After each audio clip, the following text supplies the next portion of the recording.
ایران کا اسرائیل پر خیبر شکن میزائلوں سے حملے کا اعلان۔ ایرانی فوج کا اسرائیلی وزیراعظم نیتن یاہو کے دفتر پر حملہ۔ ایرانی پاسداران انقلاب نے اسرائیل کے ایئر فورس ہیڈ کوارٹرز کو بھی نشانہ بنایا۔ ایران کا بیلسٹک میزائلوں سے اسرائیلی شہر بیر الصباح پر حملہ۔ ایران کے تابڑ توڑ حملوں کے بعد اسرائیل میں 11 ہلاکتیں رپورٹ، 121 اسرائیلی زخمی۔ ایرانی میزائل حملوں کے بعد اسرائیلی اسپتالوں میں ایمرجنسی نافذ۔ ایران نے بیلسٹک میزائل فائر کرنے کی ویڈیو بھی جاری کر دی۔ ایرانی حملوں کے بعد اسرائیل نے اپنی سب سے بڑی گیس فیلڈ بند کر دی۔ اسرائیل کا اپنی سب سے بڑی لیتویتن گیس فیلڈ بند کرنے کا حکم۔ گیس فیلڈ کی بندش سے مصر کو گیس کی برآمدات رک گئی۔ ادھر ایران کے خلیجی ممالک میں موجود امریکی اڈوں پر بھی حملے جاری۔ سعودی شہر واستنورا میں آئل ریفائنری پر ایرانی ڈرون حملے کے بعد آگ لگ گئی۔ سعودی عرب نے اپنی سب سے بڑی آئل ریفائنری ارامکو کو بند کر دیا۔ ایران کا بحرین میں بھی امریکی نیول بیس پر ڈرون حملہ۔ عراق میں امریکی اور قبرص میں برطانوی بیس کو نشانہ بنایا۔ خلیجی ممالک پر حملوں میں اب تک 8 افراد جاں بحق، متعدد زخمی ہو چکے۔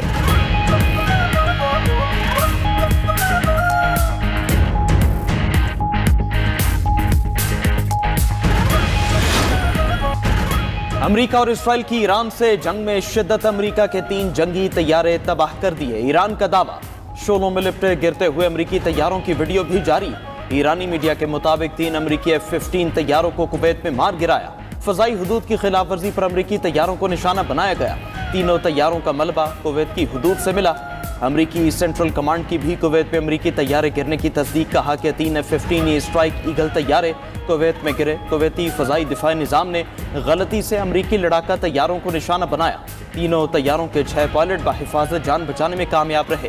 ایران کے کویت میں امریکی فوجی اڈوں پر ڈرون اور میزائل حملے۔ کویت میں امریکی فوجی اڈے کو مکمل طور پر ناکارہ بنا دیا۔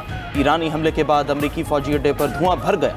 کویت میں امریکی سفارت خانے کے قریب دھماکہ سنا گیا۔ دوسری طرف امریکہ نے کویت میں اپنا سفارت خانہ غیر معینہ مدت کے لیے بند کر دیا۔ امریکی فوج نے اپنے 4 فوجیوں کی ہلاکت کی تصدیق کر دی۔ ایرانی فوج کا 560 سے زائد امریکی فوجیوں کو ہلاک کرنے کا دعویٰ۔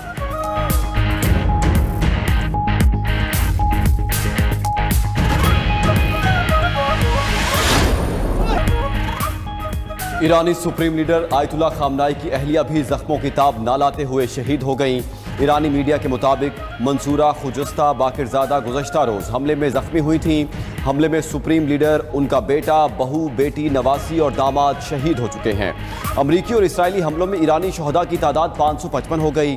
ایرانی ہلال احمر کے مطابق امریکی اور اسرائیلی حملوں میں 131 شہر نشانہ بنے۔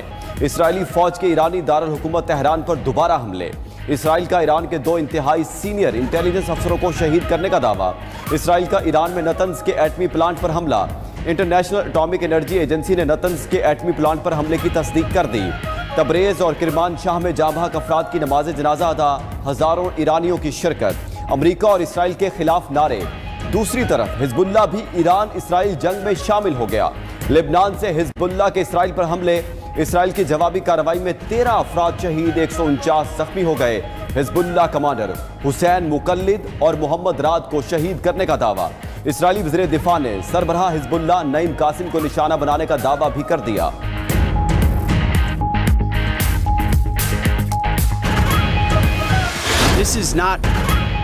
ایران میں رجیم چینج ہوگی، امریکہ کو مزید اموات کے لیے تیار رہنا چاہیے۔ ملٹری اہداف مکمل حاصل کرنے میں وقت لگے گا۔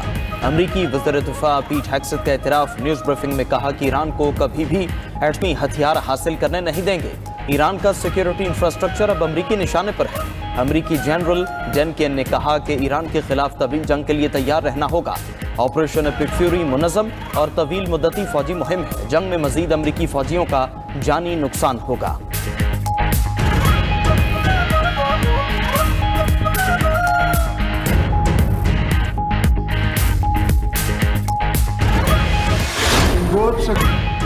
ہمارے لیے جنگ ہمیشہ آخری آپشن ہے۔ بھارت اور افغانستان کو اپنی صلاحیتوں کا ایک حصہ دکھایا ہے۔ طالبان رجیم نے دیکھ لیا ریڈ لائن پار کرنے سے پاکستان کا رد عمل کیسا ہوتا ہے۔ صدر مملکت آصف علی زرداری کا پارلیمنٹ کے مشترکہ اجلاس سے خطاب، کہا کہ افغان طالبان کو افواج پاکستان نے فیصلہ کن جواب دیا۔ जंग के मैदान से मुज़ाकरात की मेज की तरफ आएं, यही इलाकाई सलामती का रास्ता है। सदर मुमलिकत आसिफ अली जरदारी का आयतुल्ला खामनाई की शहादत पर इजहार अफसोस। मजीद कहा कि ईरान से छेड़ी जाने वाली जंग की शदीद मजम्मत करते हैं। पाकिस्तान ईरानी कौम के साथ है।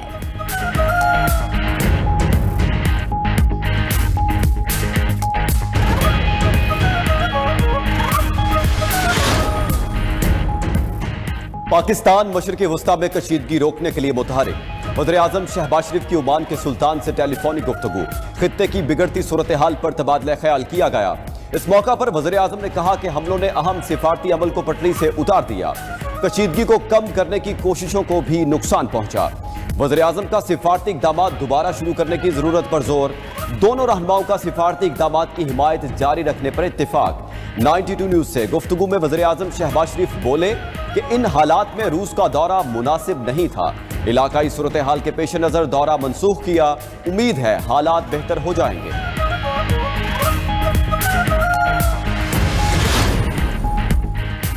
सऊदी अरब समेत खलीजी ममालिक पर ईरानी हमले काबिल मजम्मत और अफसोसनाक हैं। खित्ते की सूरत हाल इंतहाई नाजुक है।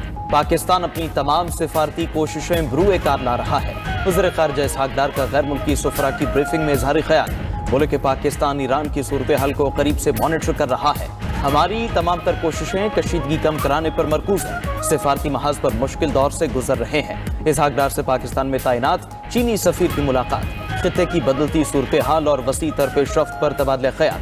नायब वज़ीर-ए-आज़म और यूरोपीय यूनियन खारजा अमूर की सरबराह काया कैलस की फोन पर गुफ्तगू। ईरान और मशरिक़ वस्ता की सूरत हाल पर गहरी तशवीश का इजहार। ईरान का नया सुप्रीम लीडर कौन होगा? तेहरान में ईरान की अबूरी क़यादत काउंसिल का दूसरा इजलास। ईरानी आइन के आर्टिकल 111 के तहत सुप्रीम लीडर के जानशीन के इंतखाब का अमल शुरू। गार्डियन काउंसिल के रुकन अल्लामा अली रजा आरफी की शिरकत। ईरानी सदर और ईरानी अदलिया के सरबराह गुलाम हुसैन मोहसनी भी शरीक हुए।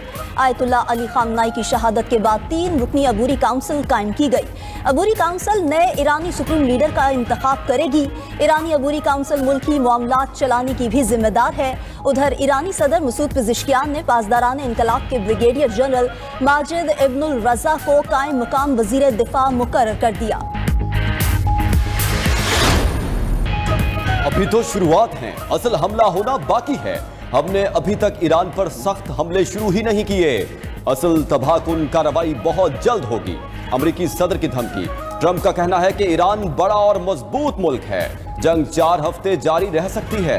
अमरीकियों की हलाकतों का बदला लेंगे। जंग के बाद ईरान में जमहूरियत कायम होगी। ईरान की क़यादत के लिए 3 अच्छे उम्मीदवार मौजूद हैं। अमेरिका ईरानी शहरियों के साथ है। ईरानी अवाम इस मौके से फायदा उठाएं और अपना मुल्क वापस लें।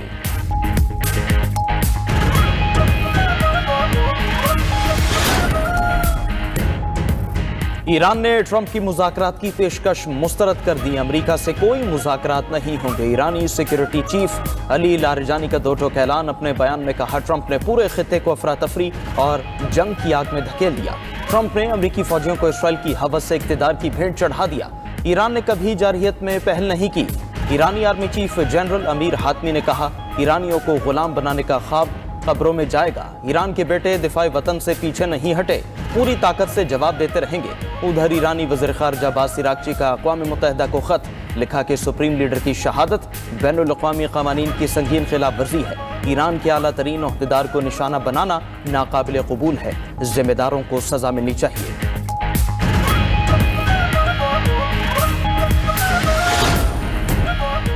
अपोजिशन वफ्द की महमूद खान अचकज़ई की क़यादत में ईरानी सिफारत खाना आमद। वफ्द ने आयतुल्ला खामनाई की शहादत पर फातिहा खानी की और ईरानी कौम और हुकूमत से गहरे दुख का इजहार किया। महमूद खान अचकज़ई ने कहा कि दुख की घड़ी में पाकिस्तानी अवाम ईरान के साथ खड़े हैं। वफ्द में अलामा राजा नासिर अब्बास, बैरिस्टर गौहर खान, सेनेटर अली जफर और दीगर अराकीन पार्लियामेंट शामिल थे।